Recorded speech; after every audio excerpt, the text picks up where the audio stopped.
Hi, my name is Jonathan Moore, and I'll be doing my policy brief on increasing condom dispensers in residence halls. Sex, which can be considered a driving force for many young adult college students, needs to be addressed in the proper manner by the faculty administration here at the University of South Carolina. As times continue to change and sex becomes more accepted in the media, new ideologies on how the faculty and staff deal with what many deem as a taboo subject, sex occurring in the residence halls, must change.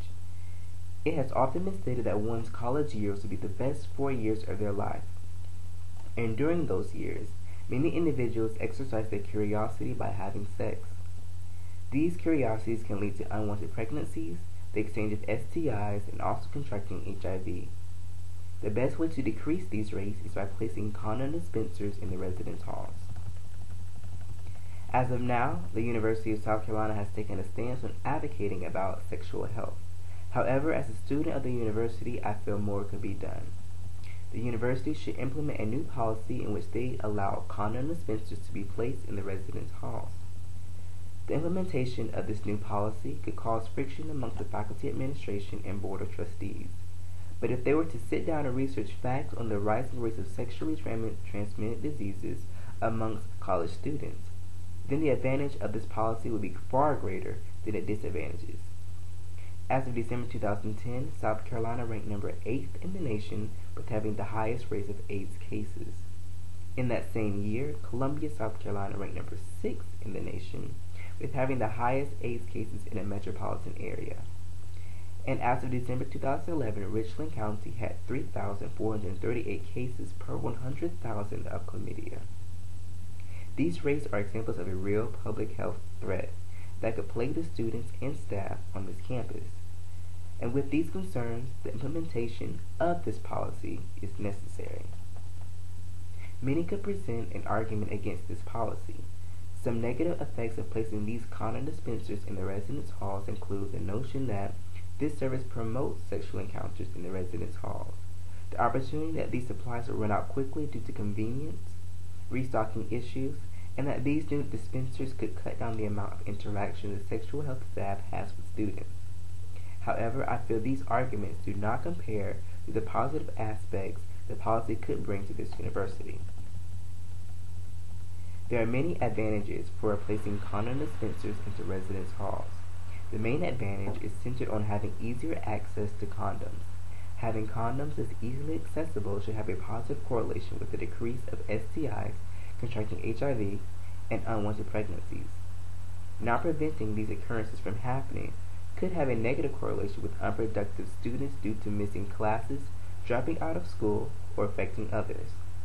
Other advantages of having these condom dispensers in residence halls include less judgment and stigma being placed on students needing condoms, reaches a higher amount of students, and also with these dispensers, condoms are available to students even after business hours of the Sexual Health Office. These advantages, I feel, will play a key role in how students view the importance of having safe sex, because as of now, many students could view taking the proper precautions before performing anything sexually based as a burden, which is the main reason with what is wrong with this policy now. Having a central location is excellent, but as previously stated, having satellite locations where students can receive condoms will have more of an impact and will reach more students here at the university. Students living in north or south part of campus really would benefit with this new policy, because as of now, they have to walk to central campus just to obtain condoms.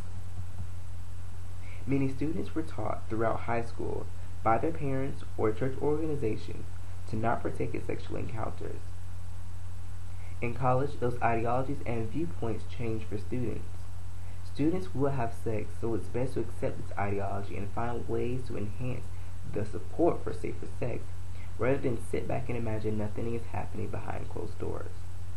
Placing these condom dispensers throughout the residence halls on campus really could have a substantial impact on the university as a whole. The implementation of this policy would demonstrate that the University of South Carolina supports public health initiatives.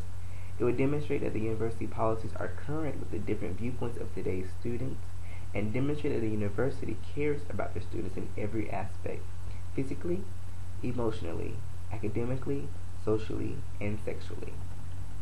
As previously stated, the implementation of this policy could cause some friction between the students and the administration. The university overall can be assumed to be more progressive and liberal because it consists mainly of thousands of young adults with new ways of thinking about what can be considered socially acceptable. However, the university resides in a more conservative southern state where the ideals are centered on traditional Christian values. With these circumstances, the best way to bring forth change would be to rally up support from students, faculty, and staff, and be prepared to present facts and information to the Board of Trustees. With this support, I am sure this policy will be implemented at the University of South Carolina.